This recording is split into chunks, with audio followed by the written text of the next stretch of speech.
Welcome to The Explainer. Today, we're diving into a really powerful framework for using AI. But this isn't about getting quick answers. It's about fundamentally training your brain to become, well, dangerously intelligent. So get this. The core idea is kind of wild. It says that while most people are using AI in a way that actually makes them worse thinkers, a tiny elite, the top 1%, are using it in a completely backwards, counterintuitive way to get smarter and a whole lot faster. All right, let's jump right in. We're going to walk through this entire framework step by step, and it just might reframe your whole relationship with artificial intelligence. At its heart, this is all about a huge mindset shift. It's about moving away from just prompting for simple answers and instead starting to use AI as a real strategic partner to outsmart, well, pretty much any situation you find yourself in. So step one is called intelligent laziness. I know, it sounds a bit odd, right? But the idea is to be really strategic about where you're lazy so you can pour all your best energy into the things that actually move the needle. The reason this is so important is because our brains are all wired with something called completion bias. It's this little biological glitch that makes us crave that dopamine hit from finishing any task, big or small. And it's a trap, because it makes us treat a tiny, unimportant email with the same urgency as, say, a $1 million strategy document. Everything feels like a top priority. So to fight back, you have to split your work into two totally different zones. On one side, you have the zone of laziness. These are all the tasks with capped payoffs, things like formatting slides, writing internal emails, filing expense reports. The value you get from doing them perfectly just flattens out. The goal here is just to satisfy.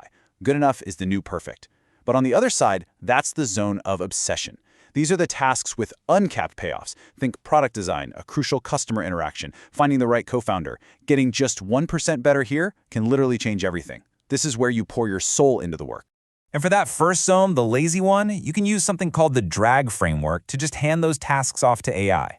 D is for drafting, to get over that terrifying blank page problem. R is for research, to gather info way faster. A is for analysis, letting the AI find patterns in all that messy data. And G is for grunt work, all the boring, manual stuff you can't stand. Doing this frees you up to live in your zone of obsession. Okay, on to step 2, the intelligent hill. Now this one's a biggie. It requires a really fundamental shift in how you even think about what an AI is. We have got to stop treating AI like it's a calculator. A calculator is predictable, right? 2 plus 2 is always 4. And AI is not a calculator, it's a probability engine. It kind of exists as this cloud of possibilities. You could ask it the same question twice and get 2 completely different answers. And yeah, it can be brilliant, but it can also just confidently make stuff up if you don't guide it the right way. To get those truly elite results, you have to climb what this framework calls the intelligent hill. The first base camp on your climb is one-shot prompting. It's super simple. Instead of a vague question, you give the AI one single, crystal-clear example of the style or format you're looking for. Moving up from there, the second camp is few-shot prompting. This is where you give the AI 3 or more examples. Maybe it's a few past reports you've written that you really liked. This helps to ground the model in reality, lets it find the deeper patterns in your work, and stops it from just making things up. The third camp is what's called chain of thought reasoning. And the idea here is so simple but so powerful. You just force the AI to slow down and think. You literally add the phrase, think step by step, or show your reasoning to your prompt. You'd be amazed. This one simple tweak can dramatically cut down on errors, and it lets you see its logic. And finally, you reach the summit of the hill. And here we have agents. With agents, you're not just giving a task anymore. You're actually assigning roles. You can fire off a single complex prompt that tells the AI to first act as a researcher, then as an analyst, and then as a writer to finish a project. It's like hiring a whole team of experts with just one sentence. So at this point, you're getting fast, you're getting efficient, you're delegating like a pro, you're prompting like an expert. And honestly, this is where most people stop. But here's the plot twist. The top 1%, they do something else. They deliberately slow everything back down to build real, lasting intelligence. Because think about it for a second.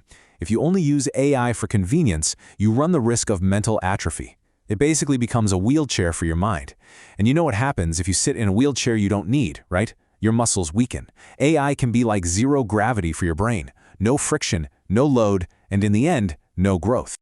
So this is the crucial distinction you have to make. You need to separate tasks into 2 buckets. For information tasks, yeah, the goal is to remove friction, get answers, be efficient, move on.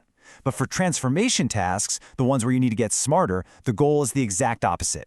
You have to add friction. It's all about creating resistance to build that mental muscle. So here's how you do it. You use AI as your personal spotter in the intelligent gym. First, you do the hard work. You study a new concept on your own. Then you ask the AI to quiz you using progressive overload. You start at level 1. Quiz me like a high school student. Easy enough. Then level 2. Okay, now quiz me like a college student. Then you really ramp it up. Grill me like I'm in a tough executive job interview. And finally, for the boss level, challenge me like you're an angry boss who thinks I'm totally unprepared. That kind of pressure is how you build real strength. And this brings us to the final, and maybe the most profound step of all. It's an internal shift, a change in your mindset that makes everything else work. You have to embrace the role of the intelligent fool. See, the smartest people out there, they're not obsessed with what they already know. They're obsessed with what they don't know. They deeply understand that the single biggest roadblock to real intelligence isn't ignorance, it's ego. I mean, just look at the story of Microsoft. When Satya Nadella took over as CEO, the company had this toxic, political, know-it-all culture, and they were getting left behind. He made one fundamental change. He shifted them to a learn-it-all culture. He gave the smartest people in the world permission to just say, I don't know. And the result?